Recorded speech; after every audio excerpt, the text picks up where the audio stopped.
സ്മൃതി, ആദ്യം രാജ്ഭവൻ, പിന്നീട് കേരള സർവകലാശാലയിലെ സെനറ്റ്, ഇപ്പോൾ ഇതാ ഹൈക്കോടതിയിലെ ഓഡിറ്റോറിയം. ഭാരതാംബ ഇങ്ങനെ വ്യാപിക്കുകയാണ്, വിവാദങ്ങൾ ഉണ്ടാവുന്നു. അതിൽ ജഡ്ജിമാരെ വേദിയിലേക്ക് എത്താത്തതുകൊണ്ട് വലിയ വിമർശനമാണ് ഗവർണറുടെ ഭാഗത്തു നിന്ന് വരുന്നത്. വിദ്യാഭ്യാസത്തിൻ്റെ തകർച്ച കൊണ്ടാണ് ഭാരതാംബയെ മനസ്സിലാക്കാൻ കഴിയാതെ പോകുന്നത് എന്നതടക്കമുള്ള വലിയ കാര്യങ്ങൾ ഇന്ന് ഗവർണർ പറഞ്ഞിട്ടുണ്ട്. ഇത് ഭരണഘടനയോടുള്ള ഒരു അവഹേളനമാണോ, വെല്ലുവിളിയാണോ? നമ്മൾ ഈ ചർച്ച നടത്തുന്ന ദിവസത്തിനൊരു പ്രത്യേകതയുണ്ടല്ലോ. ഇന്ന് ഭരണഘടനാ ദിനമാണ്, 76ാം വാർഷികമാണ്.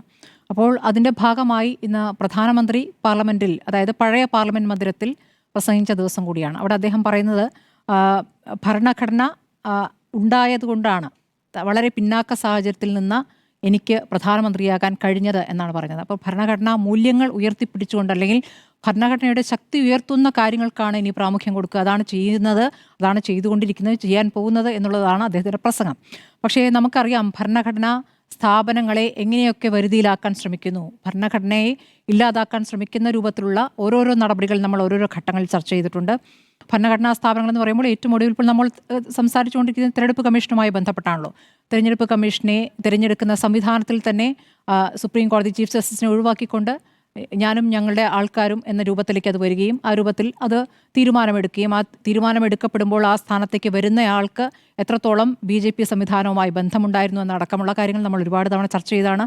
അതിൻ്റെ അടുത്ത ഘട്ടമായിട്ടാണല്ലോ തിരഞ്ഞെടുപ്പുകളിലെ ഒരേ രൂപത്തിലുള്ള വിധി വന്നുകൊണ്ടിരിക്കുന്നത്, തിരഞ്ഞെടുപ്പ് വിധികൾ. അപ്പോൾ അതും നമ്മൾ ചർച്ച ചെയ്തുകൊണ്ടിരിക്കുന്നു. അപ്പോൾ അങ്ങനെ ഒരു സാഹചര്യത്തിലാണ് ഈ കാര്യങ്ങൾ വരുന്നത്. ഈ ഭരണഘടനാ ദിനത്തിൽ പ്രധാനമന്ത്രി നടത്തിയ പ്രസംഗത്തിന് തൊട്ട് മുൻപത്തെ ദിവസം മറ്റൊരു കാര്യം കൂടി നടന്നിട്ടുണ്ടല്ലോ. അയോധ്യ ക്ഷേത്രത്തിൻ്റെ നിർമ്മാണം പൂർത്തീകരിച്ചുകൊണ്ട് അവിടെ ധ്വജം ഉയർത്തിക്കൊണ്ട് പ്രധാനമന്ത്രി, അതായത് ഒരു മതേതര രാജ്യത്തിൻ്റെ പ്രധാനമന്ത്രി ഒരു മതത്തിൻ്റെ പ്രതിനിധിയായി അവിടെ ആ ധ്വജം ഉയർത്തുന്നു. അതിൽ RSS മേധാവിയുമുണ്ട്, മോഹൻ ഭാഗവതിനൊപ്പമാണ് ധ്വജമുയർത്തുന്നത്. എന്നിട്ട് രാമഭരണത്തിലേക്ക്, അല്ലെങ്കിൽ ആ രൂപത്തിലേക്ക് രാജ്യം പോവുകയാണെന്ന് പറയുന്നപ്പോൾ ഒരു മതേതര രാജ്യത്തിൽ, എല്ലാ മതങ്ങളുമുള്ള രാജ്യത്തിൽ ഒരു മതത്തിൻ്റെ പ്രതിനിധിയായി പ്രധാനമന്ത്രി സംസാരിക്കുമ്പോൾ മറ്റു മതത്തിലുള്ളവർ അതിനെ എങ്ങനെ കാണണമെന്നൊരു വിഷയം കൂടിയുണ്ട്. അങ്ങനെ സംഭവിച്ചു കൊണ്ടിരിക്കുന്ന ഒരു കാലഘട്ടത്തിലൂടെയാണ് നമ്മൾ പോകുന്നത്. അപ്പോൾ RSSൻ്റെ അജണ്ട എന്നുള്ളൊരു ഹിന്ദു രാഷ്ട്രമാണ്. അപ്പോൾ ഹിന്ദു രാഷ്ട്രത്തിലേക്കുള്ള പടിപടിയായുള്ള നടപടികളിൽ ഒരു കാര്യം മാത്രമാണ് ഈ ഭാരതാംബ എന്നുള്ളത്. ഭാരതാംബ തന്നെ നമ്മൾ എത്ര ദിവസം ചർച്ച ചെയ്തതാണ്, കേരളത്തിൽ എത്രത്തോളം അതിൻ്റെ പ്രതിരോധങ്ങൾ ഉണ്ടായിട്ടുണ്ട് എന്നുള്ളത് നമ്മൾ കണ്ടതാണ്. നേരത്തെ അത് കഴിഞ്ഞ ജൂണിലായിരുന്നു അല്ലേ, കഴിഞ്ഞ ജൂൺ 5 കൃഷിമന്ത്രി P. പ്രസാദ് നടത്തിയ പ്രതികരണം. അന്ന് പരിസ്ഥിതി ദിനമായിരുന്നു. പരിസ്ഥിതി ദിനത്തിൽ ഈ ഭാരതാംബയുടെ ചിത്രം പുഷ്പാർച്ചന നടത്തണമെന്ന് നിർബന്ധമാക്കിക്കൊണ്ട് ഗവർണറുടെ ഓഫീസ് ഒരു തീരുമാനമെടുക്കുന്നു. അപ്പോൾ അന്ന് കൃഷിമന്ത്രി അവിടെ നിന്ന് ഇറങ്ങിപ്പോവുകയാണ് ചെയ്യുന്നത്. പിന്നീട് പ്രതീകാത്മകമായി പലയിടത്തും ഈ ചെടി നട്ടുകൊണ്ടൊക്കെ പ്രതികരിക്കുകയൊക്കെ ചെയ്തു. അതിനുശേഷം ജൂൺ 19 നമ്മൾ കണ്ടതാണ് രാജ്ഭവനിൽ വെച്ച ചടങ്ങിൽ, അവിടെ നിന്നും വിദ്യാഭ്യാസ മന്ത്രി ആ ചടങ്ങിൽ നിന്ന് ഇറങ്ങിപ്പോരുന്നത്. അന്നും വലിയ ശക്തമായി പ്രതിഷേധിക്കേണ്ടത്. ഭാരതാംബയെ ആരാണ് ആ സ്ത്രീ എന്ന് ചോദിക്കുന്നു എന്നാണ് ഗവർണർ പറയുന്നത്. ആരാണ് ആ സ്ത്രീ എന്ന് ചോദിക്കുമ്പോൾ നമ്മൾ ഭാരതാംബയുമായി ബന്ധപ്പെട്ട് നമ്മുടെ സങ്കല്പത്തിലുള്ള, അല്ലെങ്കിൽ നമ്മുടെ സ്വാതന്ത്ര്യ സമര കാലത്തിൽ ഈ ഭാരതാംബയുമായി ബന്ധപ്പെട്ട് നമ്മൾ മുമ്പും ഒരുപാട് തവണ ചർച്ച ചെയ്താണ്. ഒരുപാട് കവിതകൾ ഉണ്ടായിട്ടുണ്ട്, ലേഖനങ്ങൾ ഉണ്ടായിട്ടുണ്ട്. അതിലൊക്കെയുള്ളൊരു ഭാരതാംബ എന്താണെന്ന് വെച്ചാൽ ഇന്ത്യൻ പതാക എന്ന ഭാരതാംബയാണ്. ആ ഭാരതാംബയ്ക്ക് ഈ കാവി ധ്വജം ഉയർത്തിയ ഭാരതാംബയല്ല, അതിൽ ഇപ്പോൾ ഈ RSSൻ്റെ ഭാരതാംബയാണ് ഇവർ കൊണ്ടുവന്നുകൊണ്ടിരിക്കുന്നത്. RSSൻ്റെ ഭാരതാംബയ്ക്ക് അതിലെ മാപ്പിൽ ഇന്ത്യ എന്ന് പറയുമ്പോൾ പാകിസ്ഥാനും അഫ്ഗാനിസ്ഥാനൊക്കെ വരുന്ന മാപ്പ് വെച്ചിട്ടാണ് ഈ പറയുന്ന, എവിടെയാണ് അത് കൊണ്ടുവച്ചിരിക്കുന്നത്? ഇപ്പോൾ ഏറ്റവും ഒടുവിൽ ഭരണഘടനാ സ്ഥാപനമായ കോടതി വളപ്പിലാണ്.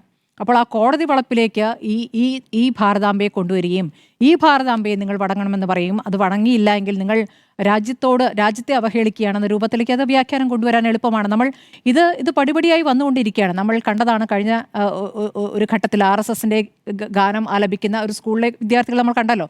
അപ്പോൾ അതൊരു സ്വാഭാവികതയിലേക്ക് വരുന്നു. അതിൻ്റെ സ്വാഭാവികതയിൽ വരുന്ന ഓരോരോ ഘട്ടങ്ങളായിട്ട് നമ്മൾ കണ്ടുവരുന്നത് കേരളത്തിൽ ഉണ്ടാകുന്നുണ്ട് പ്രതിരോധങ്ങൾ. ഇപ്പോൾ ലോയേഴ്സ് യൂണിയൻ പ്രതിഷേധിച്ചു, ജഡ്ജിമാരും പങ്കെടുത്തില്ല എന്ന് പറയുന്നതും ശരിയല്ല കേട്ടോ. വേദിയിൽ ഉണ്ടായിരുന്നില്ല, സദസ്സിലുണ്ടായിരുന്നു. 4-5 ജഡ്ജിമാർ വന്നിട്ടുണ്ടായിരുന്നു. അതായത് അതിനോട് യോജിക്കുന്നവർ തന്നെയാണ് വന്നിട്ടുള്ളതെന്ന് നമുക്ക് വ്യക്തമായി മനസ്സിലാവുന്ന ചില പേരുകളും അതിലുണ്ട്.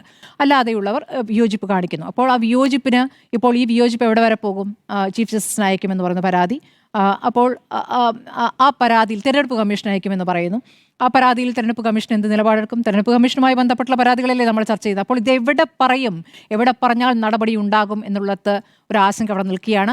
ഞാൻ അങ്ങേയറ്റം നിരാശയിൽ നിന്നാണ് ഈ ചർച്ചയിൽ പങ്കെടുക്കുന്നത്. കാരണം ഇതിൻ്റെ അടുത്തടുത്ത ഘട്ടങ്ങൾ നമ്മൾ ഇനി കാണാനിരിക്കുന്നേ ഉള്ളൂ. അപ്പോൾ ഇതൊരു മതേതര രാജ്യത്തിൽ നിന്നും മറ്റൊരു രൂപത്തിലേക്ക് മാറുന്നൊരു സാഹചര്യമുണ്ട്. പ്രതിരോധങ്ങളുണ്ട്. ആ പ്രതിരോധം എത്രത്തോളം ശക്തമാകുന്നുണ്ട്, എത്രത്തോളം ഐക്യമുണ്ട് ആ പ്രതിരോധത്തിന് എന്നൊക്കെ ഒരു സംശയമുണ്ട്. ആ പ്രതിരോധത്തെ തന്നെ തടയുന്ന രീതിയിൽ തന്നെ അത്രത്തോളം ശക്തമാണ് ആ സംവിധാനം എന്നുള്ളതാണ്.